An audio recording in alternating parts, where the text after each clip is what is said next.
marmitonautes, salut les geeks. Aujourd'hui, Marmiton confie les clés de sa cuisine à Mathieu. Merci.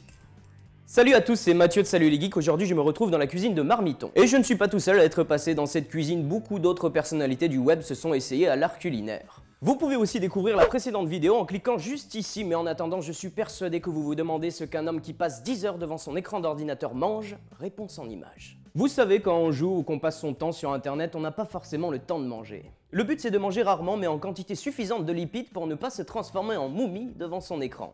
Et c'est parti pour le top 5 de ma nourriture préférée. Numéro 5, le classique hamburger rapide, délicieux, flexible au niveau des ingrédients, bref, le nec plus ultra. Mais le problème c'est le temps de cuisson du steak, surtout s'il est congelé. Plus vite, petite ruminante, plus vite. Vous pouvez toujours utiliser votre micro-ondes pour accélérer le processus de décongélation pour être sûr du résultat, essayez sur votre chat. Légumes, bacon, sauce, vous faites ce que vous voulez avec ce fleuron de la gastronomie américaine. Oh, si tu savais comme je t'aime.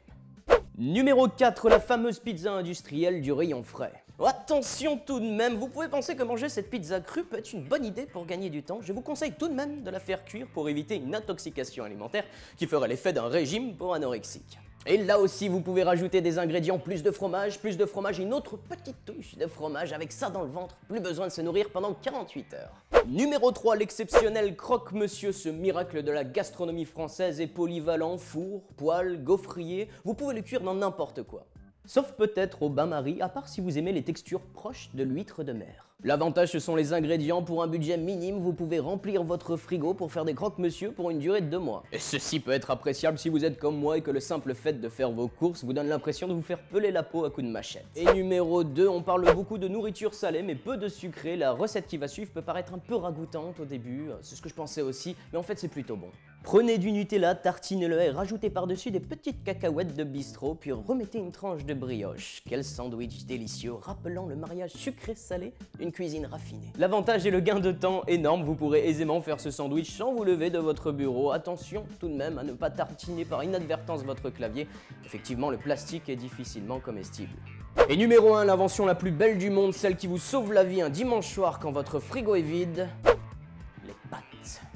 Ouais, je suis bilingue, je suis rital, et je le reste, et dans le verbe et dans les gestes. Carbonara, bolognaise, en salade ou napolitaine, les choix sont illimités. Vous trouverez toujours au fond d'un tiroir chez vous des pâtes qui vous attendent depuis des années. Enlevez les petites bêtes et bon appétit.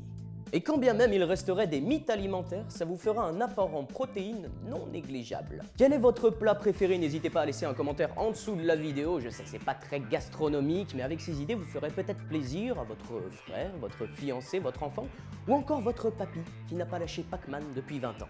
En attendant, vous pouvez découvrir la vidéo de Guillaume Play en cliquant juste ici, et aussi vous abonner à la chaîne Marmiton en cliquant juste là.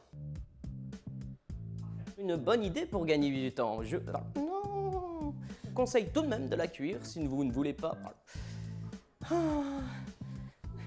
Car ça ferait l'effet d'un... Oh non.